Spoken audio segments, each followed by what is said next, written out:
Welcome back to the Gegenpressing Duo. With just 28 days to go until the 2026 FIFA World Cup, it's time for another insane story from World Cup history.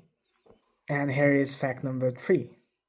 Have you ever heard of the disgrace of Gijón? 1982 FIFA world cup host করেছিল Spain and ওই বছর একটা খুবই interesting group ছিল group টুতে কোন কোন দল ছিল?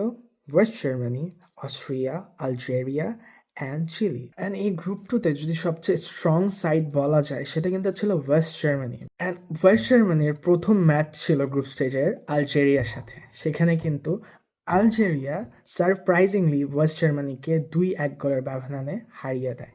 ওয়েস্ট জার্মানিকে হারানোর পরে আলজেরিয়ার সেকেন্ড ম্যাচ ছিল অস্ট্রিয়ার সাথে। তারা সেই ম্যাচটা 2 গোলের ব্যবধানে হেরে যায়। অ্যান্ড গ্রুপ স্টেজের লাস্ট ম্যাচ আলজেরিয়ার ছিল চিলির এগেনস্টে। সেই ম্যাচ তারা 3-2 গোলের ব্যবধানে জিতে যায়। অন্যদিকে ওয়েস্ট জার্মানি আলজেরিয়ার সাথে তাদের প্রথম ম্যাচ হারার পর তাদের সেকেন্ড ম্যাচে চিলিকে 4-1 গোলের ব্যবধানে হারিয়ে দেয় এবং তাদের গ্রুপ স্টেজের লাস্ট ম্যাচ ছিল অস্ট্রিয়ার সাথে। সো গ্রুপ 2 এর শেষ ম্যাচটা ছিল West Germany versus Austria. And আমরা যদি এই ম্যাচটার আগে গ্রুপ 2 এর টেবিলটা দেখি, সেখানে আমরা দেখতে পারবো অস্ট্রিয়া 1-এ আছে এবং আলজেরিয়া 2nd-এ আছে এবং ওয়েস্ট জার্মানি 3rd অ্যান্ড 4th-এ চিলি। অ্যান্ড এখানে এই ম্যাচের আগে ওয়েস্ট জার্মানি এবং অস্ট্রিয়া বুঝে গিয়েছিল তারা যদি 2 দলই কোয়ালিফাই করতে চায় তাহলে ওয়েস্ট জার্মানিকে 1 বা 2 গোলের ব্যবধানে অস্ট্রিয়াকে হারাতে হবে। সেইভাবেই ওয়েস্ট জার্মানি নেক্সট রাউন্ডে কোয়ালিফাই করতে পারবে। অ্যাট দ্য সেম টাইম অস্ট্রিয়াও ওই পরের রাউন্ডে কোয়ালিফাই করতে পারবে। অ্যান্ড এরপরেই দ্য ডিসগ্রেস অফ হিহন, ওয়ার্ল্ড কাপের ইতিহাসে সবচেয়ে কন্ট্রোভার্সিয়াল ম্যাচটা শুরু হয়।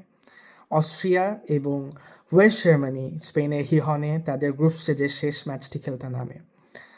ওয়েস্ট জার্মানি খেলার প্রথম 10 মিনিটেই গোল করে বসে। অ্যান্ড এরপরে নেক্সট 80 মিনিটস দুইটা দলের কোনো দল প্রপার কোনো ফুটবল খেলে নাই। তারা জাস্ট নিজেদের মধ্যে পাস করছিল, তারা কোনো অ্যাটাক করার চেষ্টাও করছিল না। এবং এটা এতটাই ভিজিবল ছিল, ফ্যানরা সেখানে টাকা ছুঁড়ে মারতে শুরু করে, সবাই বলতে শুরু করে যে হ্যাঁ ওরা তো এই ম্যাচটা তো পুরো ফিক্সড।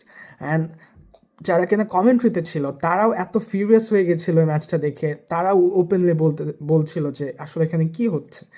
অ্যান্ড এভাবেই কিন্তু এই ম্যাচটা ওয়েস্ট জার্মানি 1 গোলের ব্যবধানে অস্ট্রিয়াকে হারিয়ে জিতে যায়।